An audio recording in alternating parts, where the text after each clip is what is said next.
Hello दोस्तों, नमस्कार। बुजुर्गों तय पाय लागू एवं बच्चों को प्यार। मैं प्रताप सिंह रावत, ग्राम न्याणगढ़, पैठानी राज क्षेत्र, पौड़ी गढ़वाल, उत्तराखंड से आज आपके समक्ष एक और नई प्रस्तुति के साथ उपस्थित हूँ।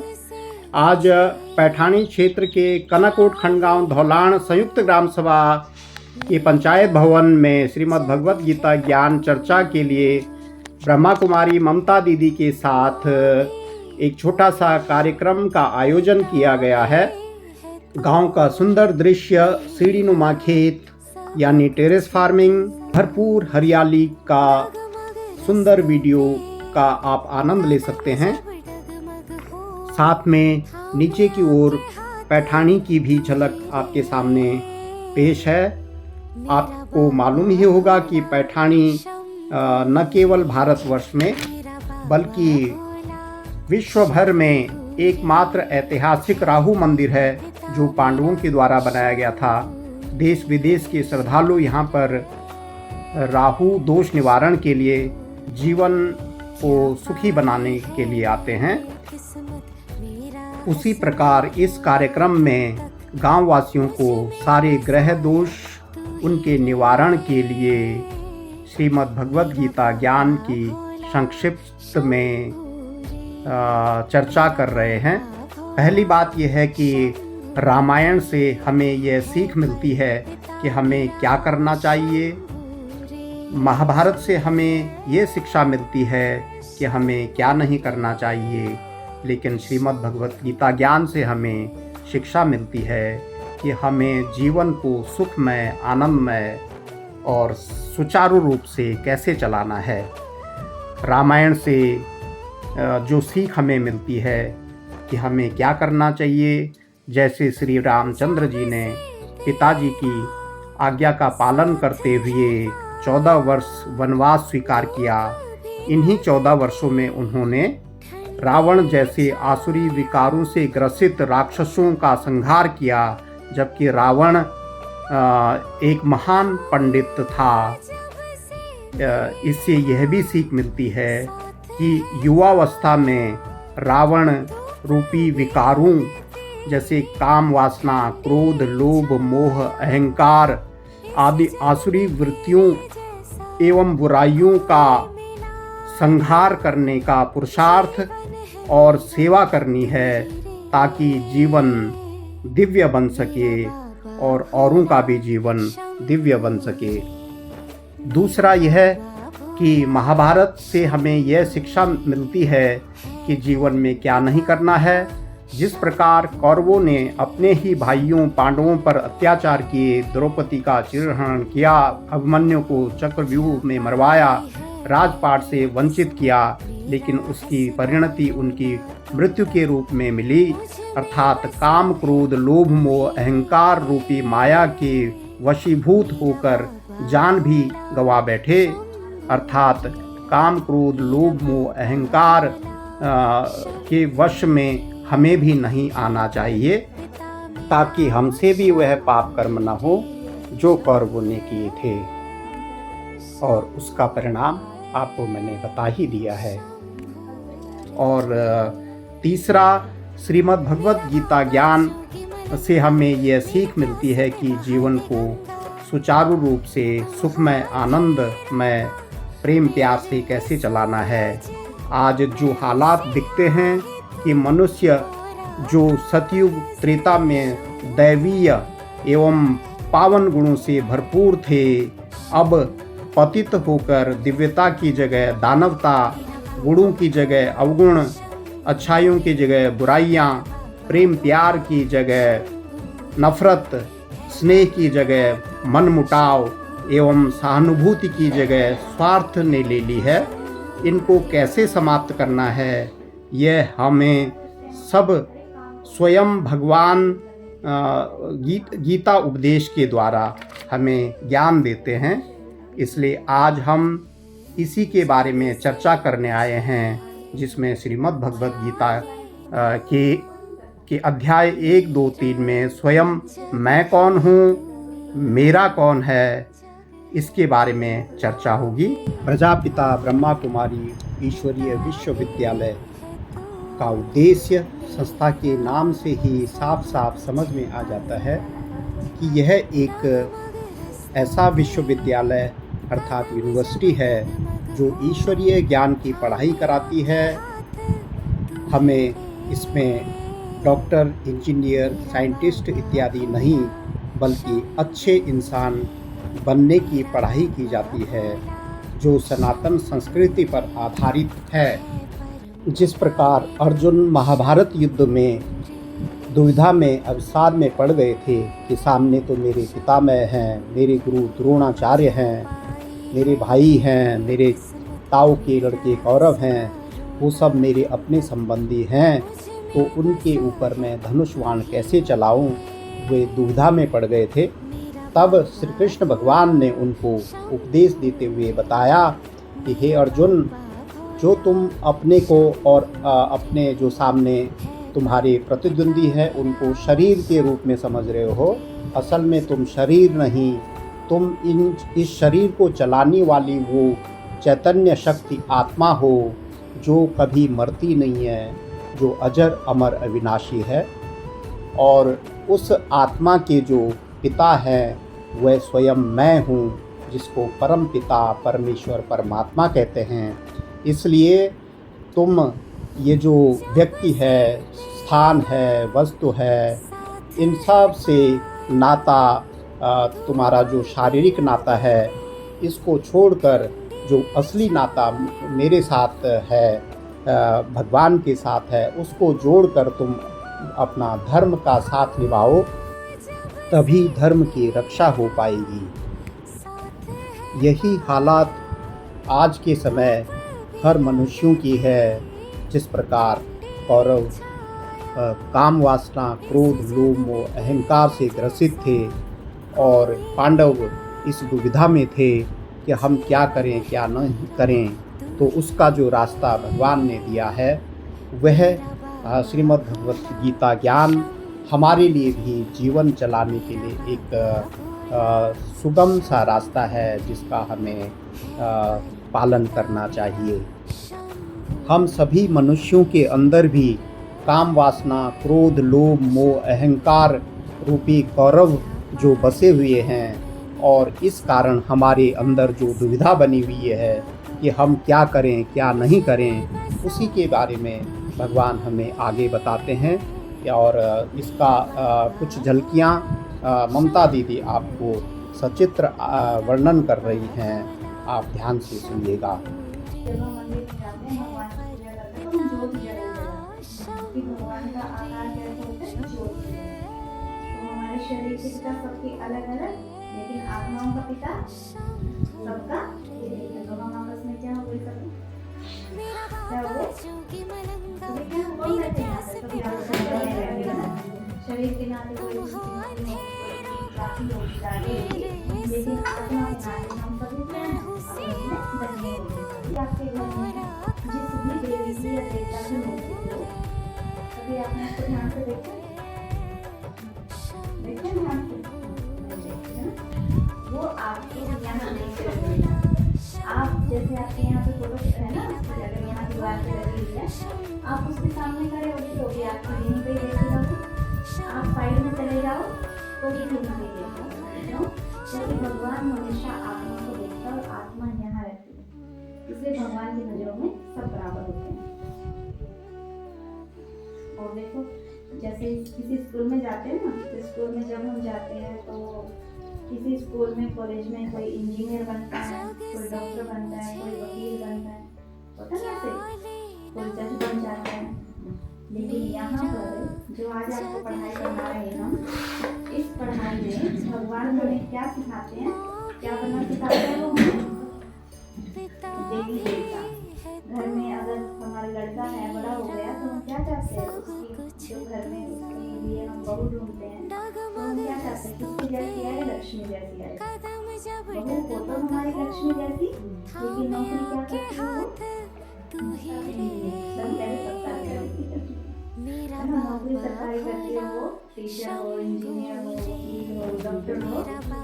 अब और हम क्या चाहते हैं, उसके संस्कार कैसे हो? लक्ष्मी जैसे। यही चाहते हैं ना कि हमारे घर में लक्ष्मी जैसी, राधा जैसी बहू आए। तो अगर वो लक्ष्मी जैसी राधा जैसी होगी तो क्या लक्ष्मी और राधा किसी के घर में नौकरी करती हैं? करते नौकरी? तो अगर हमें नौकरी वाली चाहिए तो वो लक्ष्मी या राधा जैसी नहीं मिलेगी।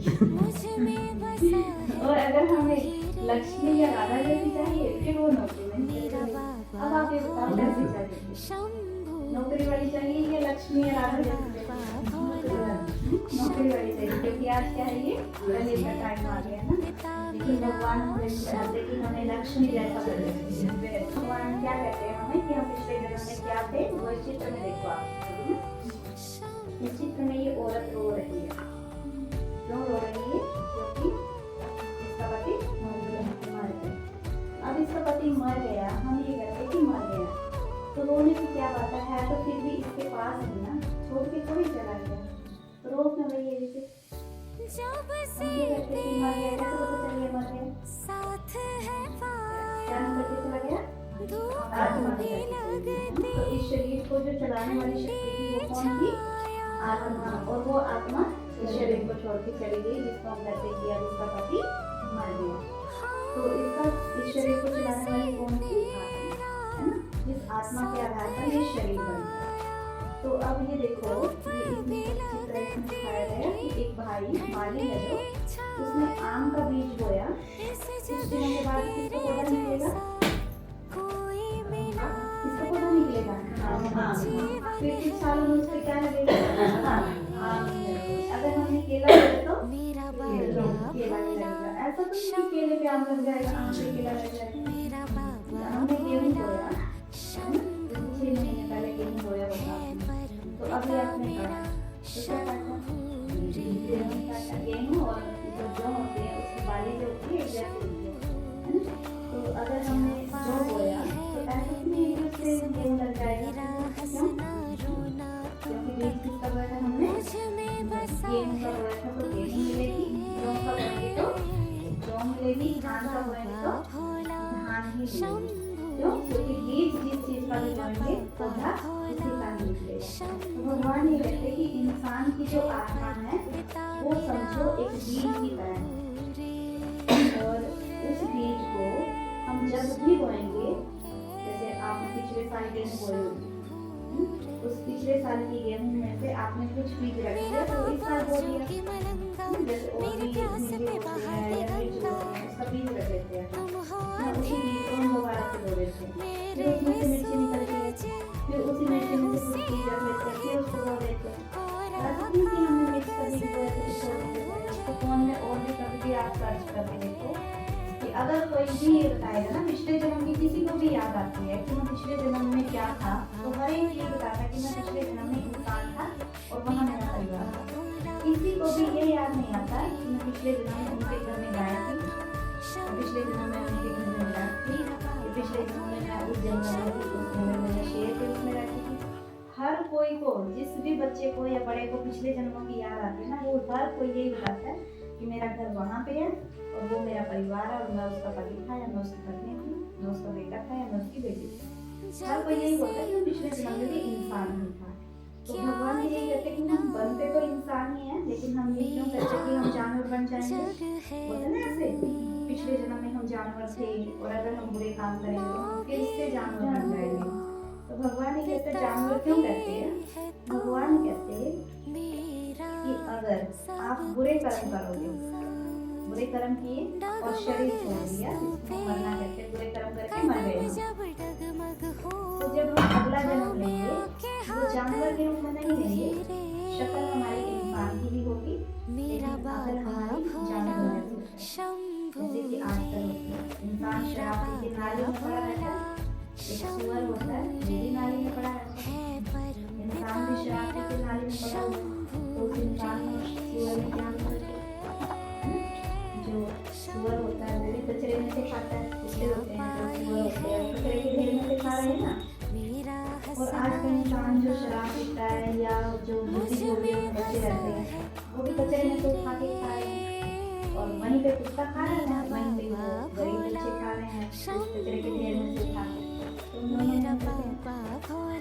जानवर जैसे ही हुआ ना। फिर आज ये देखो, आज जैसे कुत्ता होता है वो रोटी के लिए गर्दन में रखता रहता है, आज के जो भिखारी होते हैं वो मांगते हुए भटकते रहते हैं, रोटी दे दो रोटी दे दो। या आजकल के जो बुजुर्ग माँ बाप है जिनको बच्चे छोड़ देते हैं, वो भी तो रोटी के लिए दर दर भटक रहे हैं ना। नीचे प्लेन्स में जाके देखो आप, रेलवे स्टेशन पे, बस स्टेशन पे या मार्केट में बहुत सारे बुजुर्ग लोग रोटी मांगते हुए घूम रहे हैं। तो एक कुत्ता भी रोटी के लिए भटकता है, खाने के लिए, और आज के इंसान भी भटक रहा है।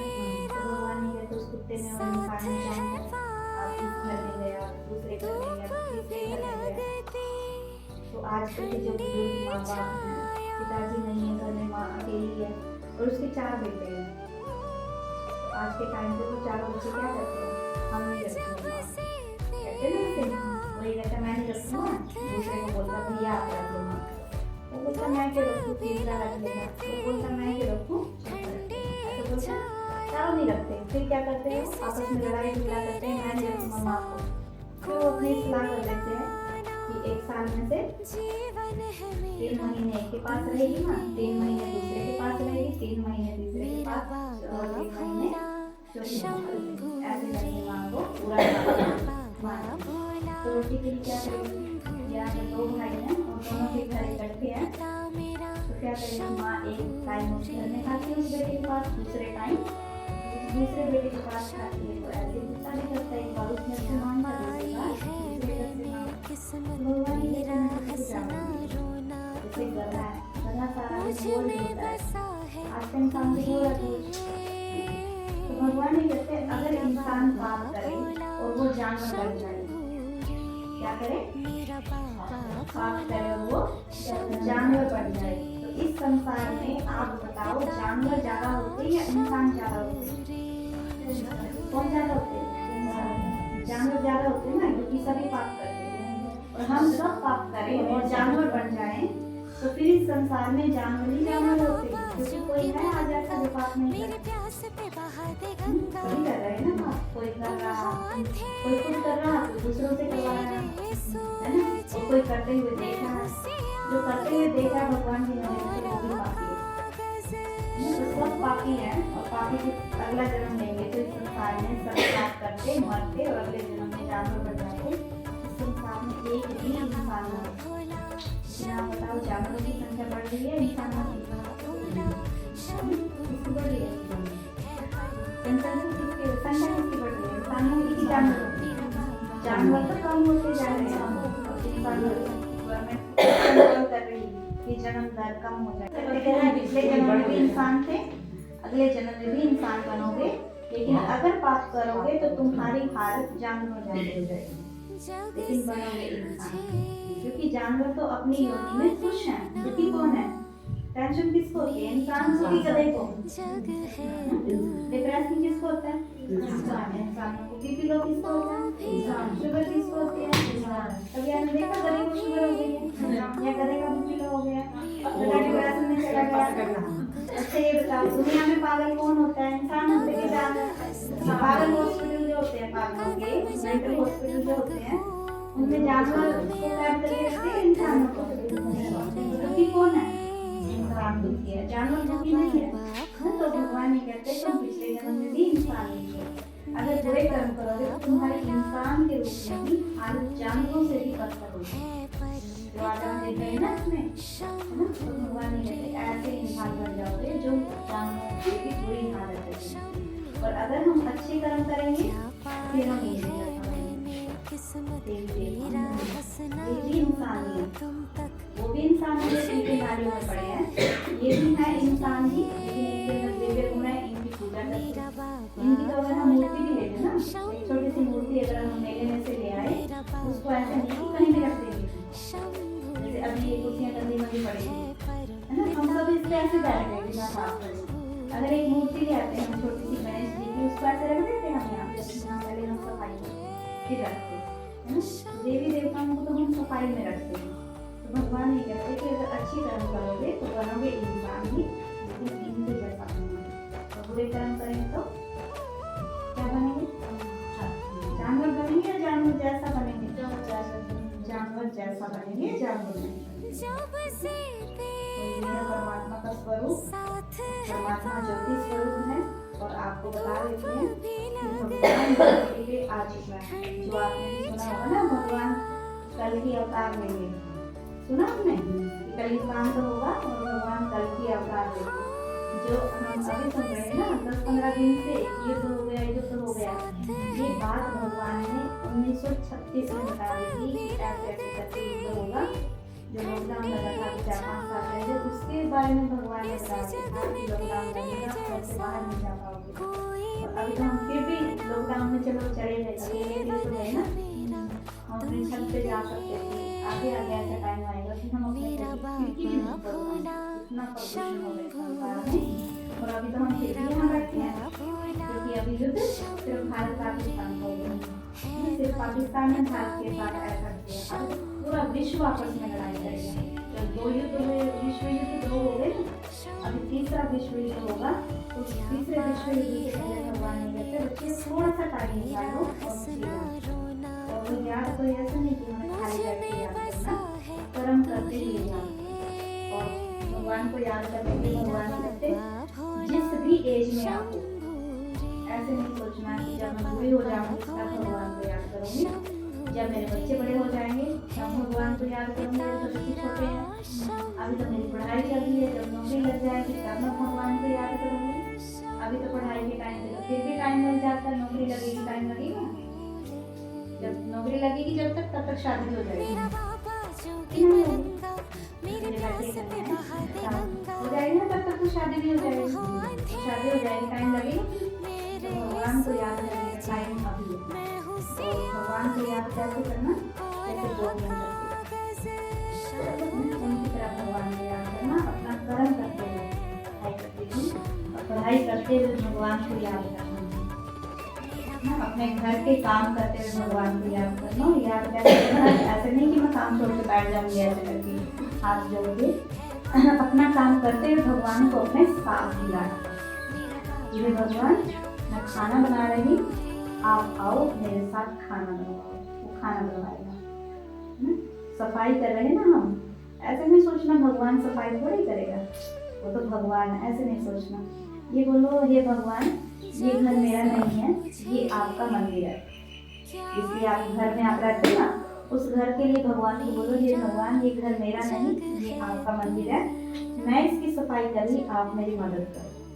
ऐसे करके भगवान को याद करना। जंगल में आप जाते हो लकड़ियाँ लेने के लिए, घास लेने के लिए, जहाँ भी आप खेतों में जाते हो भगवान को बोलो हे भगवान जो भी ये घर में पशु है ना मेरे नहीं है, ये मैं तो पता नहीं कब छोड़ के चले जाऊँगी, ये है वो मेरे हैं आपके, वो पता नहीं कब छोड़ के चले जाएंगे उनको हम, वो किसकी है भगवान की, भगवान ने दिया हमें।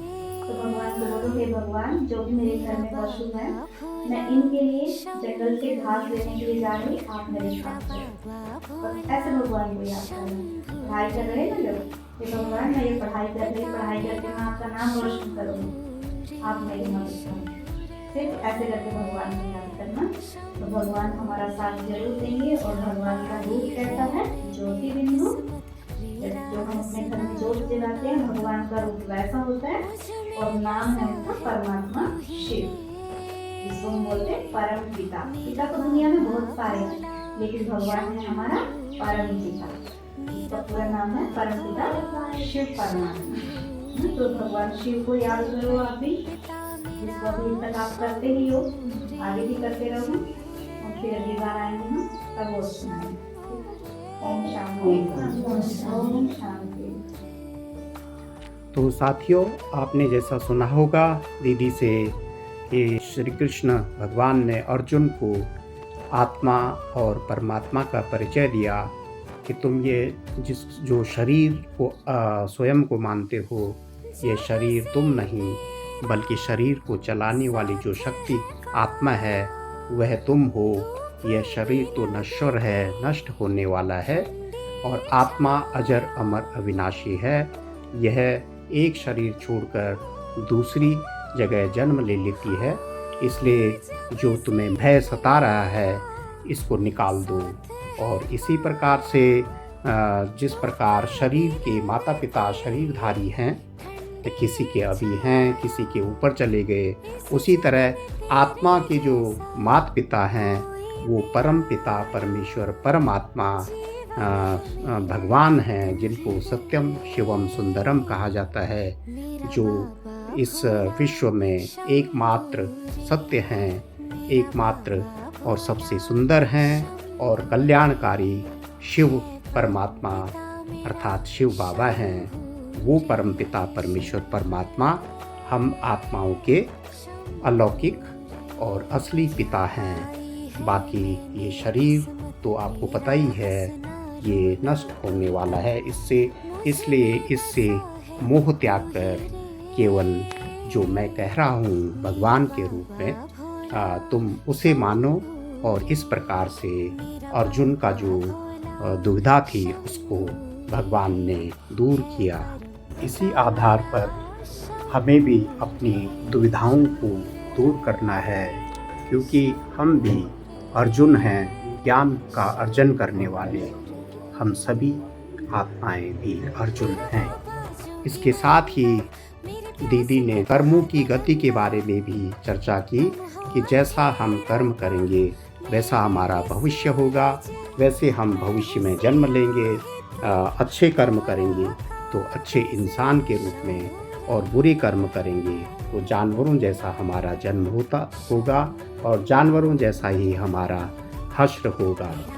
और इसके बाद जो हमारे जो आपको प्रोग्राम होंगे उसमें हम आपको जो दुनिया में दुख क्यों भोगते हैं, हम किसी घर में अमुक घर में क्यों जन्म लेते हैं, इन सब के बारे में भी हम आगे चर्चा करेंगे। क्योंकि इन्हीं सब का प्रश्नों की वजह से हमारा जीवन दुखमय, संकटमय, मनमुटाव और राग द्वेष से ग्रसित हो गया है, जिससे हमारे अंदर ईर्ष्या की भावना, निंदा की भावना इत्यादि घर कर जाते हैं और हम दुखी होते रहते हैं। इन दुखों को पार पाने के लिए बने रहिए चैनल पे। आगे भी आपको गीता का ज्ञान सरल भाषा में अवगत कराया जाएगा, उसका आप लाभ लेते रहिए। मैं आशा करता हूँ आपको ये वीडियो पसंद आई होगी। वीडियो के साथ जो कमेंट भी है उसमें गीता ज्ञान का रहस्य है वह भी सरल भाषा में आपको पसंद आया होगा। इसी एक ही चर्चा हम भविष्य में भी करते रहेंगे।